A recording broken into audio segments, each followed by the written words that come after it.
Will Sheffield be united against Wolverhampton Wanderers, or will the Wolf Pack continue their hunt for a European spot? Let's talk about that. Hey everyone, it is Finn here, that is FYW, and I hope you guys are all doing super great, and welcome back to another Premier League Match Week prediction video, where in this video I will be predicting every fixture in Match Week 34 of the Premier League. And although the title winners have already been decided and we are getting closer towards the end of the season, teams still have to fight it out for a European spot, and teams still have to fight for survival out of the relegation zone. So you know what? All the excitement is far from over. And before I get into the predictions, I want to say thank you guys so much for 800 subscribers on this channel. That is mental. Never in my wildest dreams did I think we could get this far. So thank you so much for all the recent support and all support ever on this channel, guys. And you know what? I would really like to hit 1,000 subscribers one day, maybe shortly. So you know what? If you're not subscribed, please do subscribe to this channel. If you like Premier League content, if you like FIFA content, I do that too. I would really appreciate that. But other than that, guys, let's get into the predictions. The first prediction I have for you guys is Crystal Palace versus Chelsea. Now, I will say I do feel somewhat sorry for Crystal Palace, because when football did return, I thought they looked somewhat promising. I thought their defense actually looked pretty good overall, and I thought they were creating chances. I thought IU was doing well up front, but you know what? They have lost their last 3 Premier League games, and I'm not going to lie to you guys, I do think it's because they don't create enough chances. So you know what? I do think in the transfer window that maybe they should invest in buying an attacking midfielder, because I do think IU is a good striker up front. I think if they get a good midfielder to really provide assists or through balls or whatever from the back,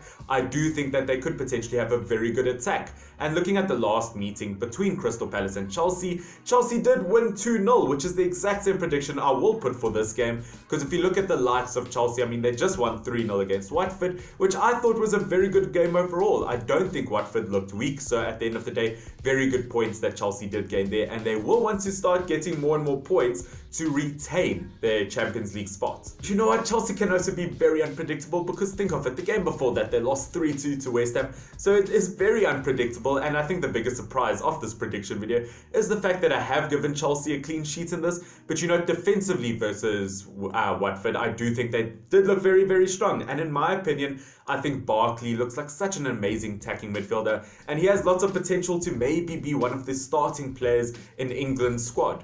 Watford versus Norwich is next. Now, I think these teams can be very similar in times, and the fact that defensively they are not that strong, but attacking wise they have a lot of potential. But sadly, Norwich have not been scoring a lot in the Premier League lately, and that is why I'm going for Watford on this one with a 1-0 win. Looking at the likes of Watford, I really do think that they will just dominate versus the likes of Norwich, because looking at Watford, as I've said many times before, on their day they can be very good at passing, they can be very fast, they can be very pacey, and I do think Norwich's defense will struggle with that, because I mean, when Norwich's defense doesn't work, I mean, it really doesn't work. And personally for me, I think a deciding factor in this game will be Foster in goal for the likes of Watford, because although they did get a 3-0 loss versus Chelsea, I thought Foster did amazing in the goalkeeper position, and he is a big game player, and he can be a match decider versus a team like Norwich. Arsenal versus Leicester is next, and that is an absolutely huge game that I cannot wait to watch.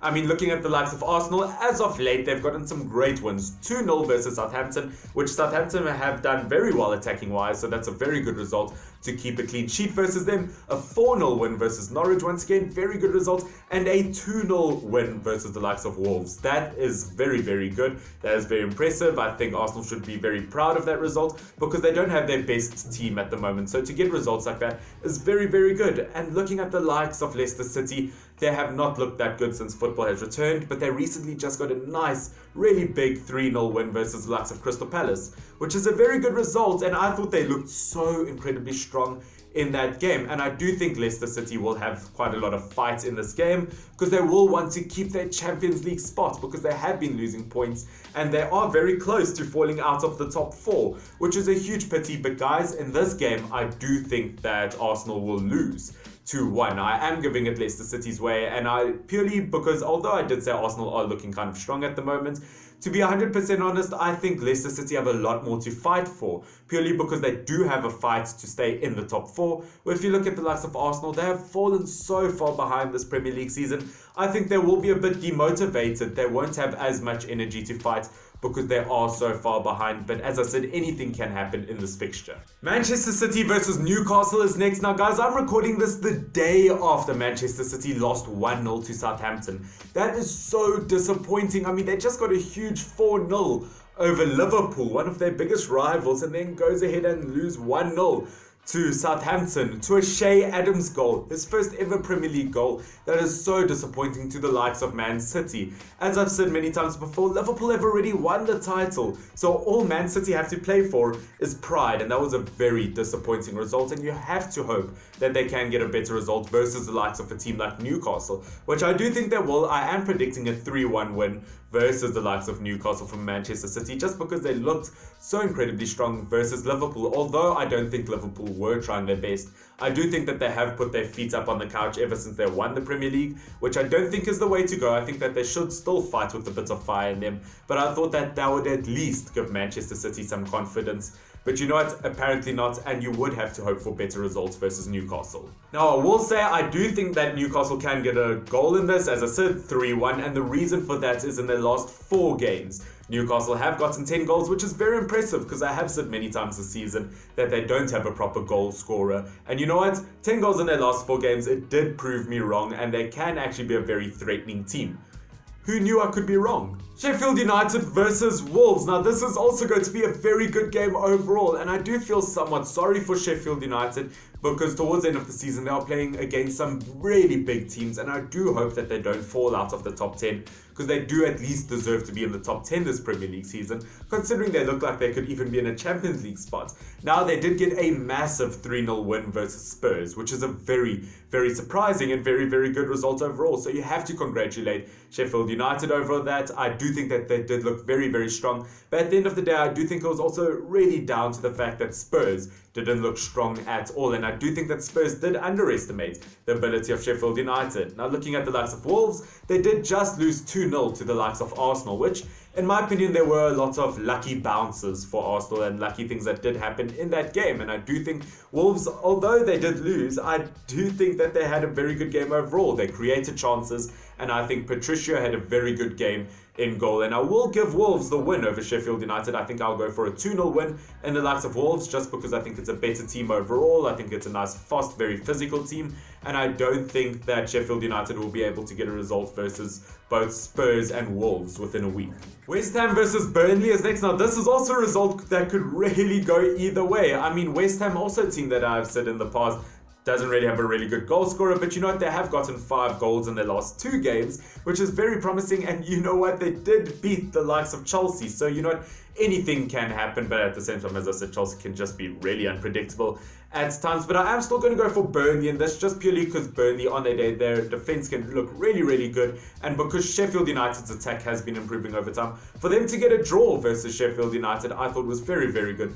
So I will go for a 2-1 win in Burnley's favour in this, but you know what, it really can go either way. As I said, West Ham is starting to pick up a tiny bit when it comes to their attack, and Antonio has been on fire for the likes of West Ham. As I said, could go either way, but I just rate the likes of Burnley's defence more. Brighton versus Liverpool is next. Now, you know what, Brighton, some of their players have really started to pick up on form this season. I do think Trossard is actually looking pretty good at the moment. Mapai does look like a very good striker at times, and Matt Ryan, as I said, I really do like him in the goal, but obviously I do think that Liverpool will win this. But you know what, it won't be a massive win. Originally I had it down as a 4-0 win to Liverpool, but I think I will only give it a 2-0 win because purely since they won the title, Liverpool just aren't looking as strong. They do look a bit tired, or not tired, they just look a bit like, we've won the title, why try as hard as we used to? So you know what, I would like to see a bit more fight in Liverpool, but they will still get the win in this. Bournemouth versus Spurs is next. Now Spurs, of course, this is before the Spurs-Everton game, so the last game I've seen from them is that 3-0 loss to Sheffield United, which is so extremely disappointing. And the game from Bournemouth versus Man United, that 5-2, I thought Bournemouth actually looked pretty good overall. They weren't looking too bad, but once again, United just look like they're in top form, so I don't blame Bournemouth too much for that. And I have been talking about the fact that they did get rid of Ryan Fraser, and they will struggle with that left midfield position. But to be honest, I thought Stanislas looked like a quality left midfielder for Bournemouth. So you know what, maybe it's not all over for them. But versus the likes of Spurs, I will actually give Spurs a 3-1 win. And the reason I am giving such a big win is, versus the likes of Sheffield United, I don't think Spurs actually look that bad. I think, look, Harry Kane scored like 10 million goals. The only reason they didn't count is because he was like a millimeter offside or whatever. So you know what? I do back Spurs' ability in this, and I think the fact that so many goals were given as offside or so many goals weren't given versus Sheffield United, I just think Spurs got a bit demotivated as the game went on, and hopefully that isn't the case versus the likes of Bournemouth. Everton versus Southampton. Now, I do have this down as a 2-1 win to Everton, but considering the fact that Southampton just beat Manchester City, guys, I don't know anymore. Anything can happen now that they've got two world-class strikers in the likes of Ings and Shea Adams, one of the best strikers in the world.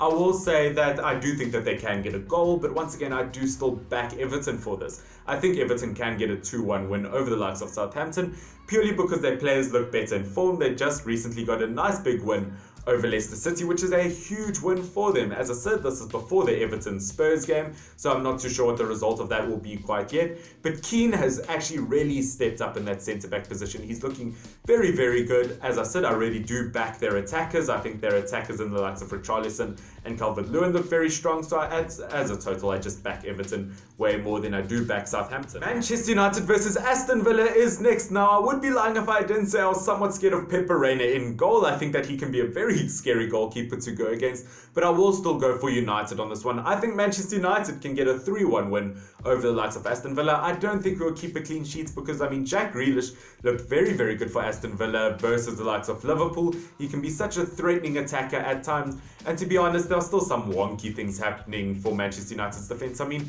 come on, Stanislas's nutmeg versus Harry Maguire, I mean, he pretty much just ruined that man's career. But at the end of the day, as I said, I still will go for Manchester United because our attack is looking amazing. I mean, Bruno Fernandes honestly looks like a potential Ballon d'Or winner one day. He has changed Manchester United that much. I really am loving this Manchester United team. Our attack is looking amazing, and to think that Mason Greenwood is on 8 Premier League goals at the moment is phenomenal. That is the same amount as Lacazette and Firmino, and I think he really is a future star. So guys, those are my Premier League Match Week 34 predictions. I hope you have enjoyed. Once again, if you enjoy Premier League content or FIFA content, please do consider subscribing to this channel. I would really, really appreciate it. And follow Fincross Football on Instagram. Once again, I would really appreciate it. I hope you guys all have amazing days and enjoy this Premier League Match Week. This has been Finn. I do love every single one of you. FYNN. Cheers.